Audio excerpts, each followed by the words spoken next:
Assalamualaikum warahmatullahi wabarakatuh. Alhamdulillah wa syukurillah wa haula wa la quwata illa billah. Asyhadu an la ilaha illallah wa asyhadu anna Muhammadar Rasulullah. Allahumma sholli wa sallim ala hadza nabiyil karim Muhammadin wa ala alihi wa ashabihi ajma'in, amma ba'du.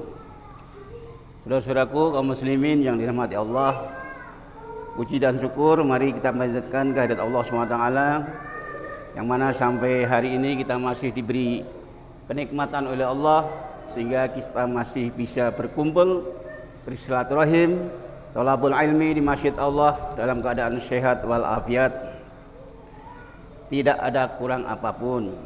Salawat teriring salam marilah kita mohon dengan kepada Allah agar dilimpahkan kepada junjungan kita Nabi besar Muhammad sallallahu alaihi wasallam, ikut keluarganya dan para sahabatnya dan umatnya yang selalu taat kepada ajaran beliau.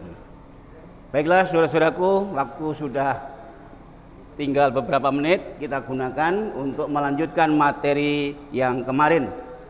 Jadi kemarin sudah memandikan, mengkafani, terus yang ketiga mensolatkan, ya. Nanti yang keempat mengubur. Dan ini kita usahakan semuanya bisa mempraktekkan, ya, karena ini juga penting, karena hukumnya fardu kifayah, wajib, bukan sunnah, wajib kifayah. Artinya kalau tidak ada yang melaksanakan, semua dosa. Tapi kalau sudah ada yang melaksanakan satu saja, semua sudah gugur dosanya. Itu fardu kifayah namanya. Tapi kalau tidak ada yang melaksanakan, dosa semua umat Islam. Kalau ada orang yang mati kok tidak ada yang melaksanakan merawat jenazah, padahal itu saudara kita sesama muslim, ya. Jadi hukumnya fardu kifayah, bukan sunnah, tapi fardu, ya, fardu kifayah. Baik, kita lanjutkan. Mensolatkan mayit. Setelah mayit dimandikan dan dikafani, agama mensyariatkan untuk mensolatkannya. Hukumnya adalah fardu kifayah, yaitu telah mencukupi bila dilakukan oleh sebagian kaum muslimin, sedang bila tidak ada yang melakukannya, berdosalah semuanya. Hal ini boleh dilakukan di mana saja, tempat-tempat yang suci, baik di rumah atau di masjid misalnya, karena rumahnya kecil, sedang yang akan mensolatkan amat banyak, dan lain-lain sebab yang dibenarkan oleh agama. Jadi bukan dengan kepercayaan bahwa sholat jenazah di masjid itu merupakan suatu ketetapan agama yang bila tidak dilaksanakan di masjid dianggap kurang sah dan sebagainya. Jadi mensolatkan jenazah itu boleh di rumah, boleh di masjid. Jangan kita punya anggapan mensolatkan jenazah harus di masjid. Enggak, di rumah juga boleh. Mengapa kadang-kadang kita pilih di masjid? Karena yang mau mensolatkan banyak, sedangkan rumah kita kecil, enggak muat. Aduh, kita solatkan ke masjid aja, supaya yang menyolatkan lebih banyak. Lebih banyak yang menyolatkan itu lebih bagus daripada sedikit. Begitu, ya.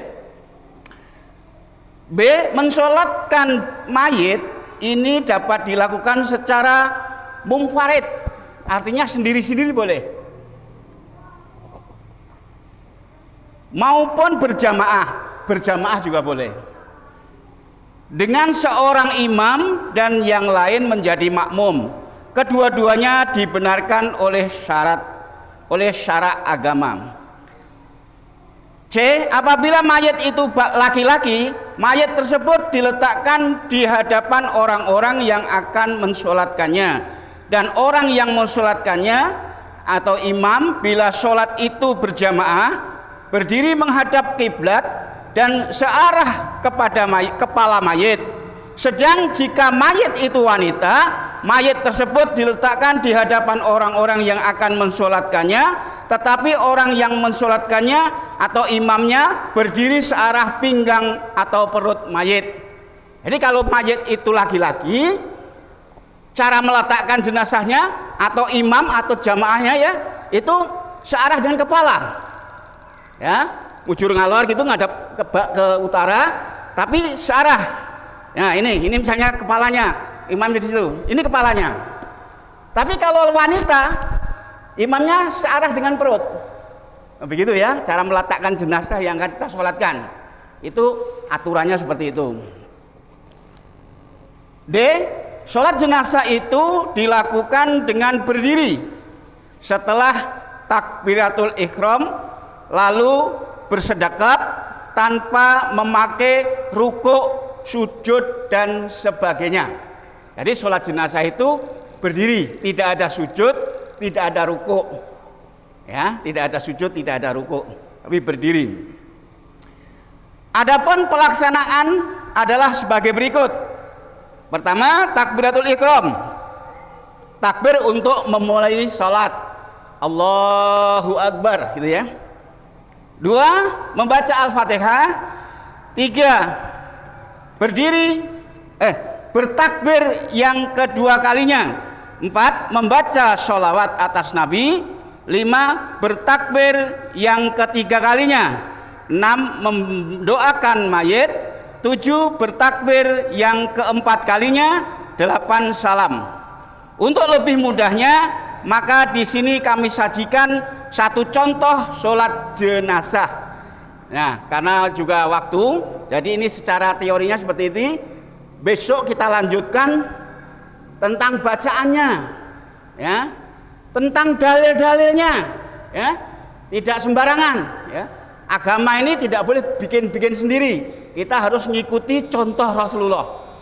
Jadi juga perlu diketahui, sholat jenazah ini ada yang 4 kali takbir, ada yang lebih, ya.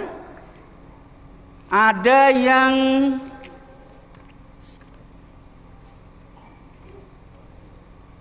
empat kali takbir, sudah itu ada 5 kali takbir, ada 6 kali takbir, ada 7 kali takbir,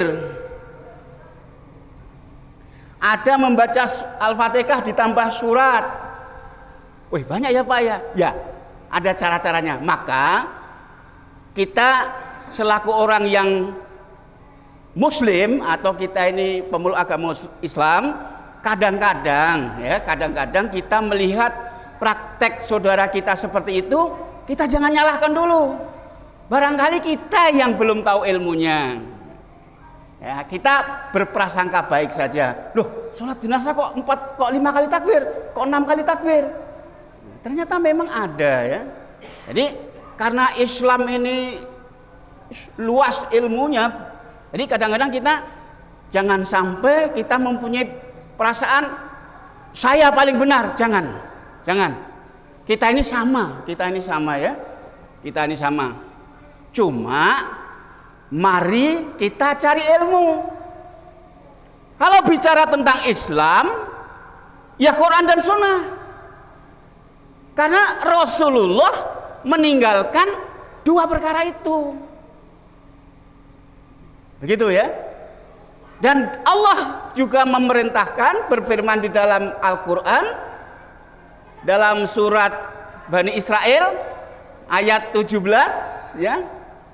Ayat 17, ayat 36.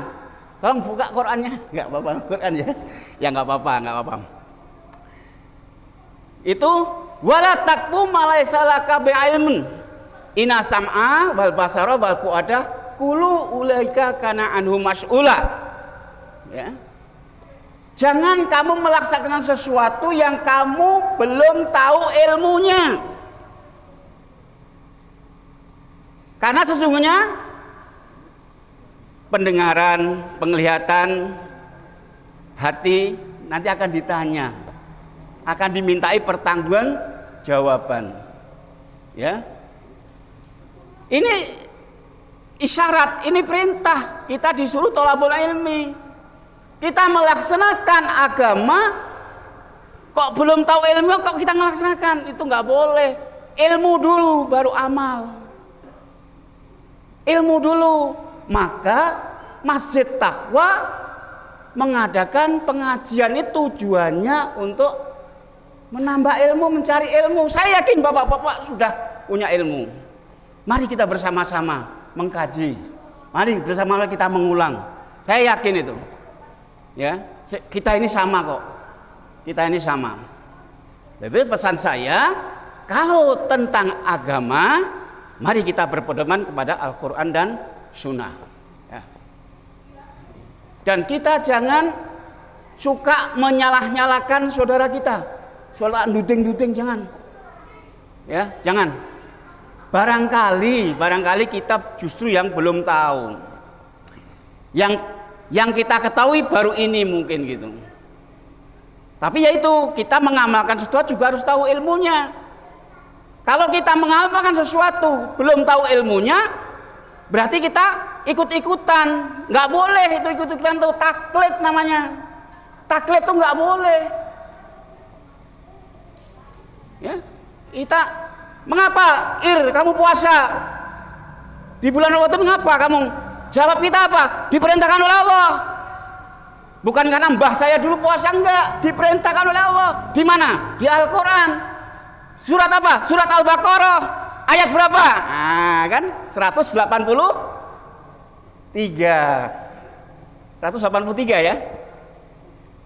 A'udzubillahi minasyaitonirrajim. Ya ayyuhalladzina amanu kutiba alaikumusyyam kama kutiba alal ladzina min qablikum la'allakum tattaqun.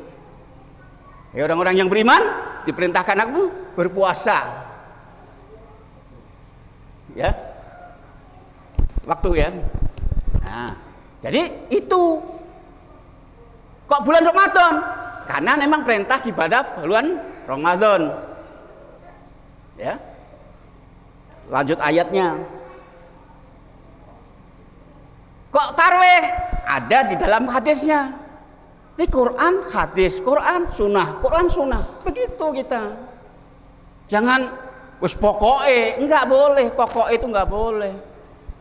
Mbahku nih dhisik ngene ya ngene, ya enggak boleh. Kita harus tahu ilmunya, ya. Kita harus tahu ilmunya. Baik, karena waktu, ya. Jadi sekali lagi saya mohon, mari saya mengajak sekali lagi, mengajak kepada diri saya sendiri terutama dan kepada semuanya. Mari kita belajar agama. Mari kita menuntut ilmu. Tolabul ilmi faridotun ala kulli muslimin wal muslimat. Menuntut ilmu itu wajib bagi muslim laki-laki dan muslim perempuan. Wajib itu kalau nggak diselesaikan dosa. Ya, wajib kok. Fardu. Begitu ya. Di mana saja menuntut ilmu.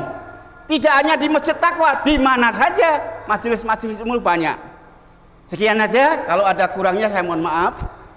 Ya, kalau ada benarnya datangnya dari Allah. Saudara-saudaraku jangan ragu, laksanakan. Kalau ada salahnya dari saya, Irianto. Mohon maaf kepada saudara semuanya dan kepada Allah saya mohon ampun. Astagfirullahaladzim. Mari kita akhiri dengan doa kafaratul majelis. Alhamdulillahirabbil alamin. Subhanakallahumma wa bihamdika asyhadu an la ilaha illa anta astaghfiruka wa atubu ilaik. Assalamualaikum warahmatullahi wabarakatuh.